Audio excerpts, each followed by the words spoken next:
Hey guys, this is Patel here, CEO of International Bulk Wine and Spirit Show, live from London, day one. We are with one of our amazing suppliers of Argentina. Let's touch base on your experience of UK market. Okay. And I know that you've been dealing business and you're saying the right thing. So I really wanted to put that value out for people trying to navigate UK market, right? Okay, great. What is the current state of UK market? Like, go in little detail. We all know it's flat. People are moving to sustainability, but what are you as a supplier? How are you positioning your portfolio for 2024 for UK? Well, great question. Actually, the UK, I think, is in a batch right now, seeing what will happen with the taxes and everything. But everyone has a lot of projects on their minds, waiting for the correct moment. Mm-hmm. What I'm seeing in many of the distributors and importers here is that they are looking for new projects for Argentina for different wines. Not the classic Malbec that is usually you can see in supermarkets and everything, but new opportunities as Shiraz, for example, as Sauvignon Blanc from Patagonia, different products that can be in the tables of all the British people. I think we will have a great year next year after the first months when the markets established, right? And the price established, and especially for Argentina, because Argentina is now crossing a difficult moment by economics, but we will have a new panorama, a new stage by the month of January. On the crazy currency things that are going in Argentina, right? I think if you don't export, you're like done. Yeah. That if I was like, I would want to earn in US dollar and UK pound, right? It is. It's an advantage in one way. That's what I'm thinking. It is because we are forced to work on the mid and high level. We can work on the generic and just work with big volumes and cheaper price and competitive because it's not sustainable in the long term.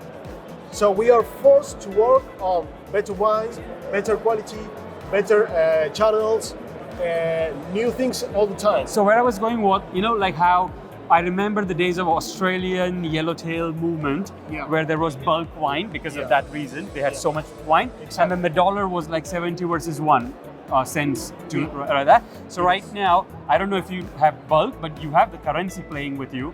But the bad thing happened, which is yellowtail made a $6.99 Australian category. Exactly. So that's why you're playing it as a country, not discounting. Is that what I'm hearing? I think we you can discount, but you're not discounting. Yeah, but at the same time, it's different than Australia, because most of the Argentina wineries that usually sells in the domestic market and have these competitive prices and everything, and they need to sell and everything, they don't have the expertise that the Australian companies used to have, right? Most of them, obviously, there are a lot of competitive wineries in Argentina, but most of the big suppliers for low prices and Petras and everything from supermarkets, they don't have yet the knowledge or the know-how to get into the international markets. Got it. And it will take a long time. Got it. So back on the UK, the taxes, a lot of things are changing, and we're hearing here that there are going to be different tiers where, especially, it's now going to be on alcohol. So 12% and below will be a separate whole thing that you may have to offer. Exactly. And then one simple way to the carbon footprint. What I heard was one of the speakers saying is, the heavier the bottle, the farther it is, it adds more. So the movement is lighter and local. Exactly. So how are you playing that game, and how are you being local? We have seen a couple of guys and a lot of interested people, not only to put the product here in the UK and bottle here and in the north or in the south of England, but as well to get a wine with an alcohol of 11 degrees. They are reaching this crisis with these kind of things, but without affecting the fruit of the wine and the structure of the wine. This is the tricky challenge we have for next year. Great. To get lower alcohol wines, but at the same time with that's an opportunity. That's a readjustment you're doing, right? It is. That's the big opportunity, I think.